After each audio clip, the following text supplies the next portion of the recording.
आज का ये दिन महत्वपूर्ण है। माननीय प्रधानमंत्री श्री नरेंद्र मोदी ने एक नया इतिहास रचा है। पूर्व की कई सरकारों ने नए संसद भवन की आवश्यकता पर चर्चा की थी।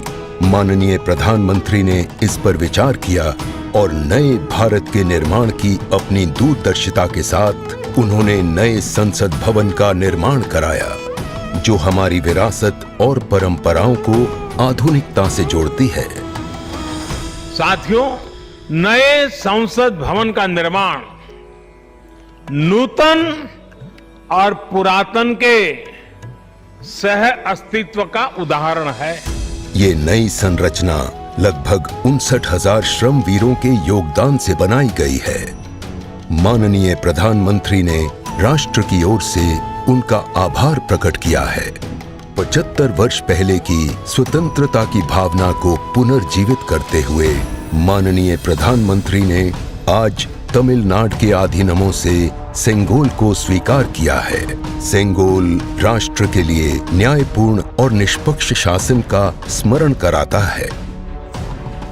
सेंगोल तमिल शब्द सेम्मई से लिया गया है, जिसका अर्थ है नीति परायणता। इसके शीर्ष पर न्याय के प्रतीक पवित्र नंदी अपनी अचल दृष्टि में विराजित हैं। ये वही सेंगोल है जिसे श्री जवाहरलाल नेहरू ने 14 अगस्त 1947 की रात को थिरुवावडथुरई आदीनम से एक अनुष्ठान के माध्यम से स्वीकार किया था, जिसका आयोजन भारतीय सभ्यता के अनुसार किया गया था। उसके बाद इस पवित्र सेंगोल को यथोचित सम्मान और स्थान न मिल सका, जो मिलना चाहिए था। कहानी मुड़ती है तमिलनाडु के कांचीपुरम की ओर, जहां पूजनीय कांची मठ का आसन है। 15 अगस्त 1978 मठ के 68वें प्रमुख परम पावन श्री चंद्रशेखरेंद्र सरस्वती स्वामीगढ़, जो महापेरियवा अर्थात प्रबुद्ध ज्येष्ठ के रूप में जाने जाते हैं, वे सेंगोल वृतांत को स्मरण करते हुए अपने अनुयायी डॉक्टर आर सुब्रमण्यम से इसका वर्णन करते हैं, जिसे उन्होंने अपनी किताब में स्थान दिया है। महापेरियवा ने बताया कि स्वतंत्रता दिवस के अवसर पर सेंगोल ने एक महत्वपूर्ण भूमिका निभाई थी। हमारे इतिहास की किताबों में यह तथ्य अवश्य होना चाहिए था, लेकिन गत कई वर्षों में कहीं भी इसका उल्लेख नहीं किया गया है। एक बार इस अद्भुत संस्मरण के सार्वजनिक होने पर तमिल मीडिया व प्रकाशनों ने इसे अपने संपादनों और वेबसाइटों में वरीयता दी।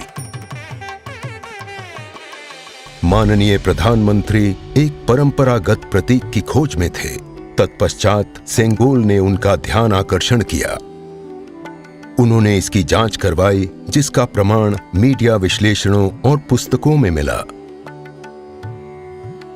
आखिरकार सेंगोल की खोज पूरी हुई। यह ऐतिहासिक सेंगोल इलाहाबाद संग्रहालय में मिला। ये चोला साम्राज्य से चली आ रही हमारी भारतीय सभ्यतागत प्रथा है।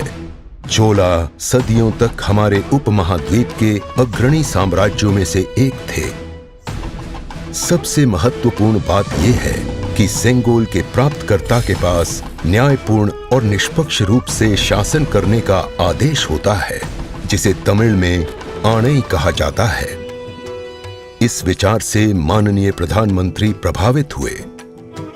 उनके अनुसार जनता के लिए चुने गए लोगों को इस आदेश को कभी नहीं भूलना चाहिए। उन्होंने यह निश्चय किया कि इस अद्वितीय प्रतीक को अमृतकाल के प्रतिबिंब के रूप में अपनाया जाना चाहिए, ताकि राष्ट्र अनंत संभावनाओं से परिपूर्ण रहे। सेंगोल को आज सुबह संसद में उसके सुयोग्य स्थान पर स्थापित किया गया। यह सभी के लिए भारत सरकार के न्यायपूर्ण और निष्पक्ष शासन के अटूट संकल्प का स्मरण कराता है। इस दृढ़ता के साथ भारत विश्व गुरु के रूप में अपना यथोचित स्थान ग्रहण करने की ओर बढ़ रहा है।